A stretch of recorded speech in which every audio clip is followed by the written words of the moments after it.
kitchen, messy desk, herbs that need organizing. All is as it should be. Outside the kitchen window, the night is silent.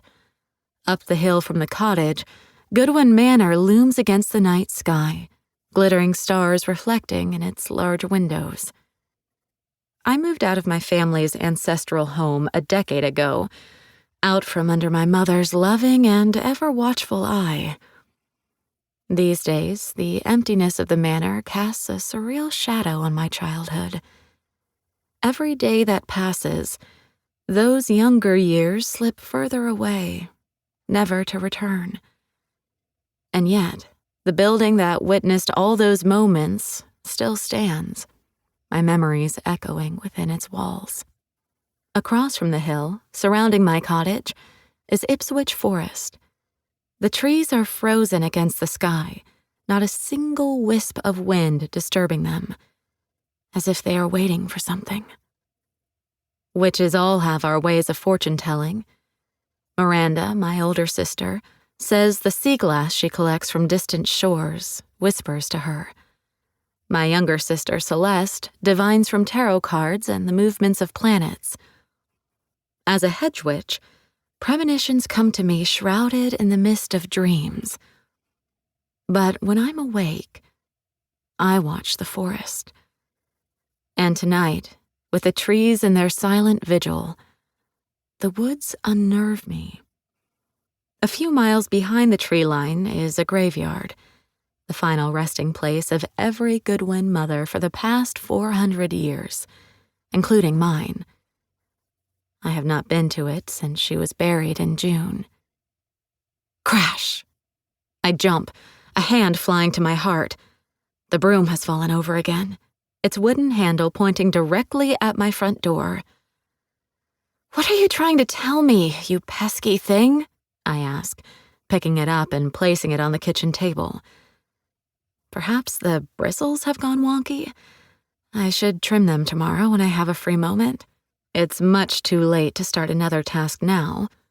With a final cursory glance out my window, I look toward the forest, where a dense fog is rolling in. Something just behind the tree line disturbs the creeping cloud's slow expansion. My heart gives a shuddering beat against my chest. An old woman in a long white sleeping gown similar to my own walks through the swirling mist. Silently, I move forward, pressing my nose against the window. With every exhale, my breath fogs the glass. With every inhale, it clears, and the woman draws closer. Margaret Hollywell, an elder of my coven and a sea witch like Miranda. With a breathless curse, I grab a woolen coat off the stand and throw it over my nightgown before ripping open my front door and running barefoot into the cold. "Mags, are you okay?" I call out. She stops walking and stares at me, her gray hair floating in the windless fog. "Hecate," she says, her voice flat and strange. "I'm here," I say breathlessly, reaching her. I shrug off my coat and hold it out for her, but she makes no move to take it. "What's wrong, Mags? How did you get here? Are you unwell?" As a hedge witch, it's one of my duties to care for the sick members of the Atlantic Key, the coven I was born into. With just over 130 witches, their needs keep me busy. At almost 80, Margaret's health has been failing for a while now. Every 2 months for the past year, I've made her a tin of hawthorn balm to help combat her chronic fatigue. I sent the newest dose just a few days ago. "He calls for me, Hecate.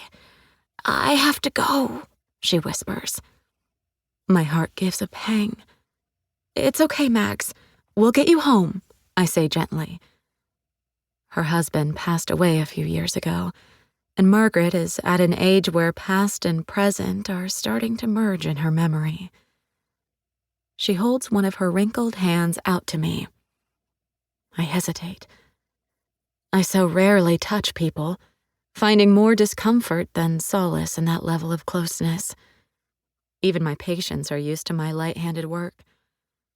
But it would be cruel of me to deny her this small sympathy.